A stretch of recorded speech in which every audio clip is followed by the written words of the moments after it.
Well, here's a different view than most. Flying along with the drone in southern Alberta towards a hill.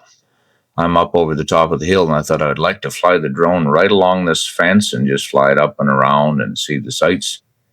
I'd already discovered at that point I'd forgot to press record, and so then I re-videoed everything, and I get down nice and close where this would be fun, and then suddenly the drone lost contact with the controller, and whoop, and then it just flew straight up in the sky so it could make contact with me, and there I was, standing near this old thresher machine on the top of a hill in the middle of nowhere. So that's kind of fun, which is the reason why I'm there. So then I flew my drone out and around a little bit and then explored a nearby creek. So this is in southern Alberta, down near the Montana border. Well, let's do a little 360 of this old threshing machine. Kind of a cool old antique, obviously placed up there because it's a neat little landmark. You see them in museums and spots like that, but they certainly don't get used anymore. It was a little bit of a hazy day, so I didn't get everything in the background. But over to our right, you can't see, well, we never do see, there were mountains, but you couldn't see them on this day. So instead, I flew it down over the hill towards where I just come from. And then in the background and all those trees and trash there's a creek, the Lee Creek. And so I wanted to kind of explore that from the distance. So I flew the drone out over towards the creek and then followed it around just to see the sights. Kind of a pretty area. Or it's certainly every place is different, no matter what part of the world you travel in or what part of the world you see, there's certain parts that are just kind of cool to see, even though there may not be as pretty as other places. I think in a lot of ways the beauty is in the eye of the beholder, they say. And this is exactly one of those scenarios where, yeah, it looks pretty neat. Let's explore. So I flew down over the creek, and then I was afraid, like always, of losing my drone or anything. But from here, I had a pretty good vantage point, so I figured I was pretty safe. But it's a fair distance away from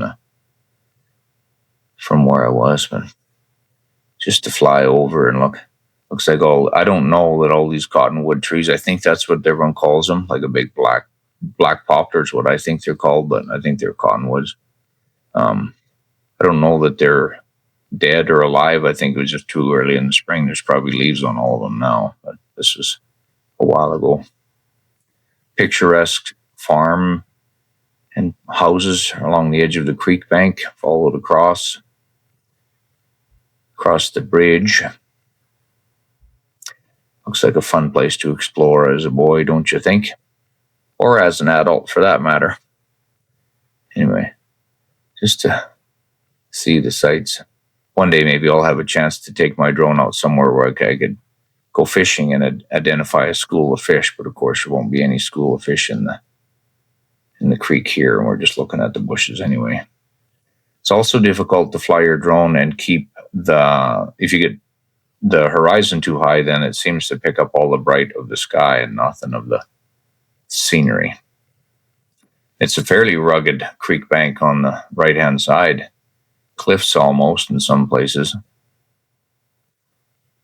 where things must tumble in there on the wet years. And I don't know that this creek, well, it must have enough water at times to paddle along with a kayak, but I don't think that it's much of a high-flowing river, but still fun enough to explore. Follow the big S bend around. Yeah, it just reminds me of scenes of an old Western movie or that kind of thing. You wonder how people come to choose where they live or where they don't.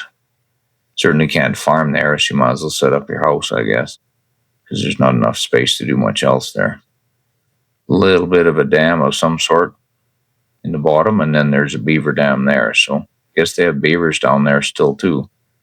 Certainly not as many beavers as what we have, but Beavers got the place dammed up, holding back a little water, which of course is good for everybody to have some extra water. Then a loop around and then head her back to explore the hills a little bit, and then at that point I'll be done. So I'll fly it across the creek, and then, well, I don't really need to be snooping over top of someone's house, so get past that and then look at the hills a little bit more. I was curious how steep those banks were. I didn't walk over there myself. I just wanted to see how they were with flying with the drone. Some rock outcroppings coming out of the hillside. Old rugged rotten shale or whatever it is.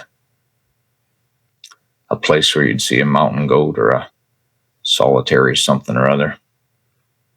Anyway, then follow along through the hill and then back towards where I was at.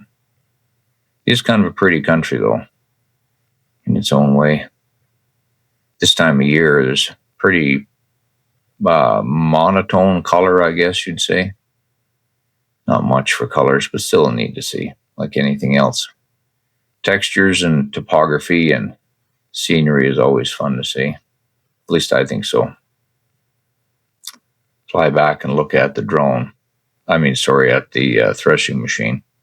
And I think I flew the drone up in the air after waving. I think I went straight up in elevation just to see what the guy could see. It would change the perspective.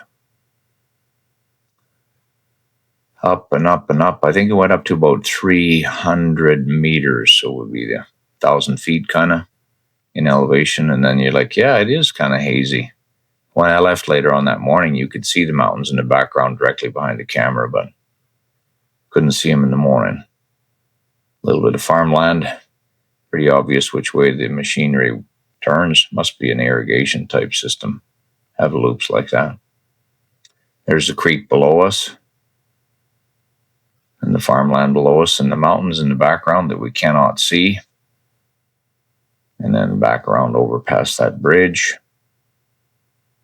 Over the house where we'd come from visiting, back to where we started, and then I'll just drop my elevation, and the flight was over because I was supposed to be driving. I had to get going and drive home that day, but I still thought, it's pretty cool. We'll have to take a minute to see the sights and see the scenery. So a drone flight, not the most spectacular scenery in the world, but still kind of cool. So if you enjoyed it, that's good. And if you didn't, I apologize. Either way, I thank you for watching and for coming along on the adventure. There's always something cool to see, and I thought this was one of them. Fly in closer to the threshing machine without crashing. And there we are. That's the end of the day.